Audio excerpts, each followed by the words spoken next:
Once upon a time, electric cars were mostly incredibly worthy, all about zero emissions and saving the planet. But they never had to be. Now we have electric cars that are challenging the pinnacle of road vehicle performance achievement, hypercars.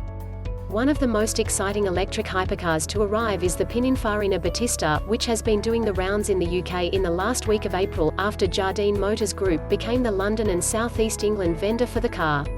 I recently had a chance to talk to Automobili Pininfarina's product and platform director Paolo Dell'Accia about the new Battista, which has very similar characteristics to Croatian electric hypercar, the Rimac C_2.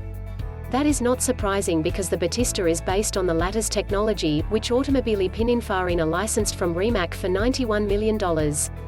However, this only includes the chassis, battery, and motor. Pininfarina has added what it has traditionally been famous for, a stunningly beautiful body and interior design. Pininfarina claims the Battista will reach 100 km per hour, 62 miles per hour in under 2 seconds, which is the same as the Rimac C_2. However, where the Rimac hypercar will allegedly reach 258 miles per hour, the Battista has been limited to a top speed of 350 km per hour, 219 miles per hour, which Pininfarina seems to think is enough for anyone. These abilities are thanks to an unfeasible 1,900 horsepower and a gob-smacking 2,300 Nm of torque, delivered by 4 electric motors, one for each wheel. Even the battery is considerable at 120 kWh, supposedly providing a 500 km (310-mile) range, on par with a Volkswagen ID.4.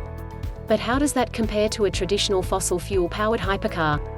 The obvious comparison is the Bugatti Chiron, which costs a similar €2.5 million ($3 million) to the Anniversario edition of the Battista that was on show in the UK in April. In terms of engine power, the Chiron is way behind, with 1,400 horsepower and 1,600 Nm of torque, and this makes its acceleration slower, dispatching 0 to 100 km per hour in 2.4 seconds, although that is hardly leisurely. However, the top speed of 261 miles per hour is considerably ahead of the Battista, although the Rimac C_2 is only a few mph behind. Top speed is one area where electric cars in general aren't yet competing with their internal combustion alternatives. What about range, though? This is always an area where internal combustion lovers like to criticize electric cars, but it doesn't really apply to performance cars, or any other vehicle with similarly poor fuel economy. The Bugatti Chiron is definitely in this class. It has a sizable 100-liter fuel tank, 22 imperial gallons, or 26 US gallons, but does around 12.55 mpg, 10.45 miles per US gallon, so you're only getting 275 miles of range out of that. In fact, a few years ago it got an EPA rating of just 100 miles, but that was based on a smaller 9.5-gallon fuel tank.